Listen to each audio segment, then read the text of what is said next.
Vikings have fired their general manager and head coach. Wow, Rick Spielman and the head coach. Rick Spielman is out. Mike Zimmer is out. So it is a dawn of a new age with the Minnesota Vikings.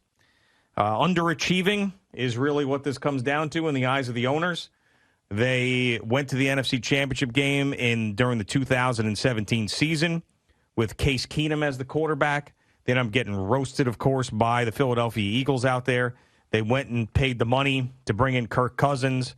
They have not been able to achieve that same type of success since. They had one playoff win against the New Orleans Saints. Outside of that, missing the playoffs, disappointment. They never got back there. So they were consistently competitive. There was no doubt about it. Under Rick Spielman and Mike Zimmer, you never felt like they had horrible seasons, but this was an underachieving year, and they're starting over. 8 years. So you had back-to-back losing seasons, basically, is what it comes down to. 7-9 and 8-9. Right. The last 2 years. Yep. So you had 8 seasons of Mike Zimmer. That's a better than average run. That's for sure. In the NFL, yeah. Yep. And the question would be for him is whether or not he wants to go back as maybe another head coach somewhere, or does he want to be take a year or two off? Does he want to become a defensive coordinator somewhere? I mean, see, now all of a sudden, now what happens is that coaches are available. Most coaching staffs get fired with their coaches. Yeah. Some may have like overlapping contracts, and maybe an owner or somebody wants to keep a certain guy on the staff just for continuity's sake for whatever. So sometimes that happens.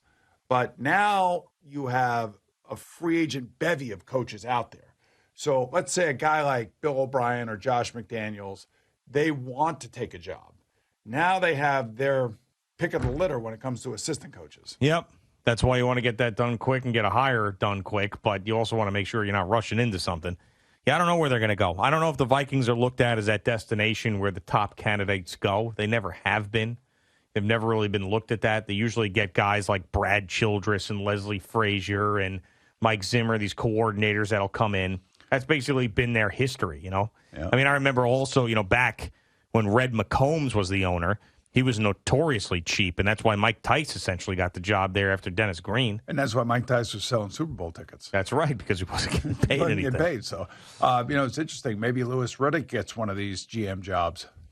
Yeah, I mean, as GMs start falling, now all of a sudden you have to remember you have a list of GMs like I was telling you this morning, and you'll have a whole list of coaches, and all these teams are going to have to go through it. And like Jacksonville Jaguars are already through like 5 or 6 guys, I believe. Yeah. So they can make their decision relatively quickly here, and they can make the decision, get the guy that they want right now. The biggest shocker so far, Brian Flores of the Miami Dolphins, head coach out, and the general manager there is staying. Now, some of the reports I'm seeing here from all the insiders are saying that it was a power struggle between the general manager and Brian Flores.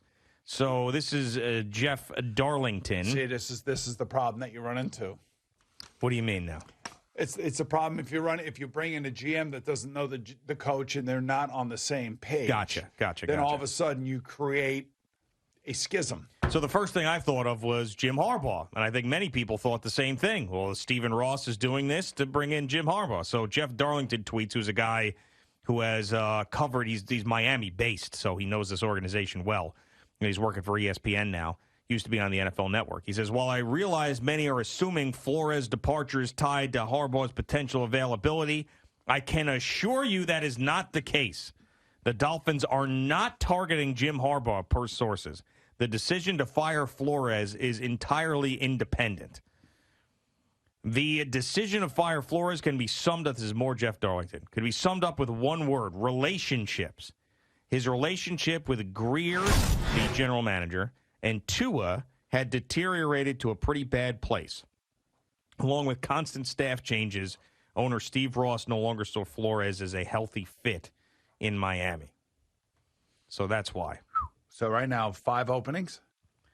Bears, Vikes, Miami, Broncos, and Jags. That's right. The question is the Raiders. The question is the Giants. Is there any other surprises anywhere else? I don't think so. The Miami is the big surprise right now for me. Where's he going to go? You know he's going to get hired right away. He has to. He's right now, I mean, other than Jim Harbaugh, he's probably the most attractive name out there by a lot. Yeah, but again, you don't know what. You never know about the internal stuff and strife that goes on, and then how that permeates outside the building. That's the only thing. You don't know if his reputation is damaged because of this. I don't know. Yeah, I want to hear from some of the players, to be honest. I would love to hear from some of his players. I mean, they were 1-7 at one point this year and got all the way back to 9-8. Yeah, I mean, that's obvious. That's the opposite of the locker room quitting on a coach. I mean, I don't know. I mean, to me, on the surface, he is a guy that I'd want coaching my football team. I said it this morning before he was fired. If there was any way that the Dolphins would be dumb enough to let him go, I'd want him coaching my team. But I don't know. Maybe there's something there we don't know. But, like, if it's the relationship with Tua, like, big deal. Like, Tua's the guy's is a nothing player. I don't know about the general manager and whether or not he's someone that is looked upon in league circles as someone that you respect or not. Wow. He's been there for a while. I mean, I'm just sitting here thinking, if you're the Patriots and the Bills and the Jets and the Dolphins keep changing coaches, you're like, God, why? Soon or later, you got to stop, right? Like, if you would have looked at the Cincinnati Bengals last year at this time, everybody thought Zach Taylor was on the chopping block. Mm-hmm. And, he had 2 subpar seasons. His quarterback got hurt, but, if a quarterback gets hurt in Cincinnati, it's an excuse. If it gets hurt here in New York, it's not an excuse. I mean, but the Bengals are a very patient organization. They're going to stick with their guys. And look what happened. They stuck with them. Year 3, quarterback came back, totally healthy, drafted Jamar Chase, made some significant additions in the offseason via free agency, always have had good drafts. And look at them now. Now they're the top of the heap in the AFC North.